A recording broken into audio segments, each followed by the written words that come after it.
Vaatame üle, kuidas kasutada Trump auto tööderegistrit. Tööderegister on meil siin juba ees, siin on näha eelnevalt lisatud töid, kõik on demo sisuga ja näidisandmetega. Võtame siit töö lahti.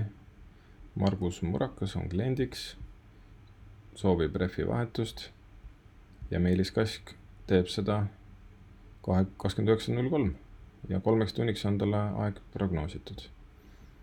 Vaatame ka seda tööd kalendris. Kalendrist paistab see töö välja 29.03, reedene päev, homme kell 12 kuni kell 15 on aeg planeeritud.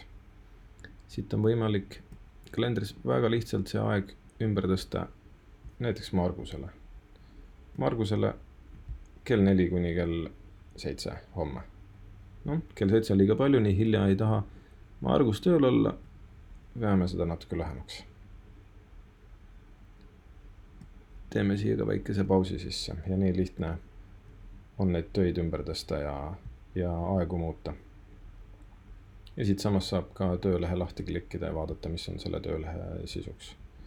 Kuidas uut töölehte lisada? Võib siit samast tööderegistrist vajutada lisa uus töö. Või minule meeldib mugavam viis kalendris valida sobiv kuupäev, sobiv kellaaeg, sobiv meister, kes sellega tegelema hakkab või lukksepp või elektrik. Ja märgistame tema kalendrist selle sama valge vaba augu ja ongi meil see ressurss juba töölehel täidetud. Järgi jääb valida klient. Otsime olemasolevate klientide seast. See sobib. Selle kliendi maksetega on olnud probleeme, tasub tähele panna.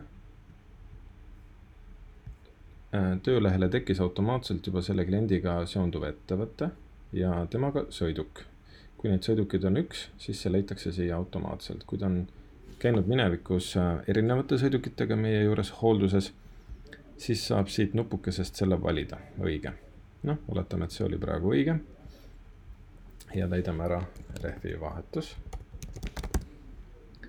Paneme ka mingi läbisõidu. Selle saab iga ettevõte teha endale kohustuslikuks või vabatahtlikuks väljaks. Refi vahetus ja klient soovib jätta vanad rehvid meile hotelli. Vajutame lisa. Tööleht on nüüd lisatud. Töölehe PDF.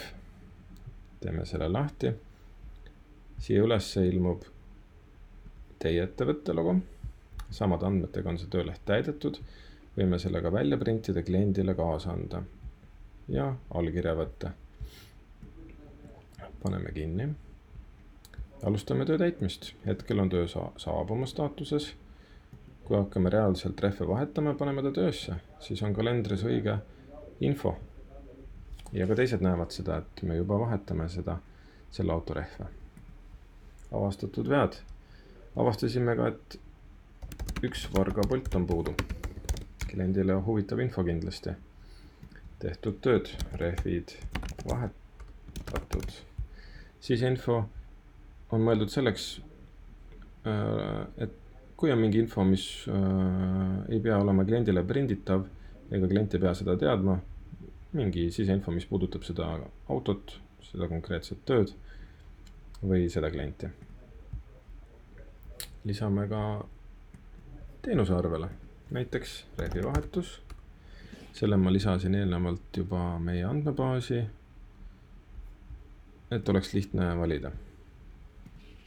30 eurot oletame, et see maksis ja võiksime juba arvega luua. Meiliskask tegi seda tööd 1 tunni, paneme talle tööajaga kirja, et on seda 1 tunni teinud. Kui tal läks kauem, võime siia tööajaga veel juurde lisada. Lisa. Kui seda tegi 2 inimest, lisame juurde näiteks, et Toomas ka tegi siin midagi samal ajal. Märgime Toomasele ka 1 tunni ja salvestame. Nüüd on võimalik ka Toomasele kirjutada eraldi tööülesanne, et Toomas tasakaalusta. Ja Meelis teeb montaaži. Salvestame. Ja Toomasele lisame ka tööaja. Tema tegi ka 1 tunni. Sobib. Nüüd kui soovime kõik selle arveks teha, teenus on siia arvele juba lisatud. Seda võib teha ka töötunni põhiselt. Kokku on 3 töötundi, teeme töötunni põhiselt kliendile arve. Siis tal läheb see antud töö küll maru kalliks, aga näidiseks sobib küll. Arve on loomisel. Arve eelvaade, seda näeme siit. No, tavaliselt rehvi vahetus küll nii kallis pole, kuid teeme siis uuesti, kustutame selle arve. Ja ärme tööaega kliendile arveks tee. Teeme ikka selle 30 eurot arveks, mis on eelnevalt meil juba hinnakirjast võetud fikseeritud töötasu sellisele tööle.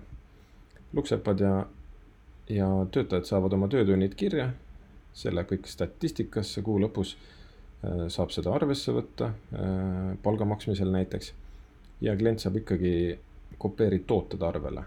Tooteks nimetatakse seda sellepärast, et see konkreetne teenus tuleb laost kategooriate alt, kuhu oleme pannud teenused, mis on meil fikseeritud hinnaga. Ja loome uue arve. Ja vaatame arve eelvaadet. No see on juba sobiv hind. Nii. Paneme siis staatusega valmis. Rehvid on vahetatud. Aha. Rattapoldid peavad olema ka kontrollitud ja kinnitatud. Paneme siis need ka kinni. Salvesta. Lõpetame arve koostamise.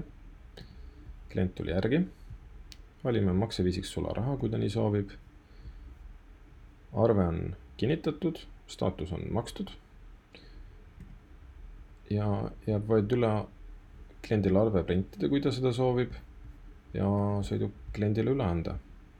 Kui see on tehtud, siis paneme staatuseks väljastatud ja saame uue kliendi teenindamisega alustada. Valge staatus kalendris tähistab siis seda sama väljastatud tööd. Roheline on valmis, sinine on töös. Tänan kuulamast.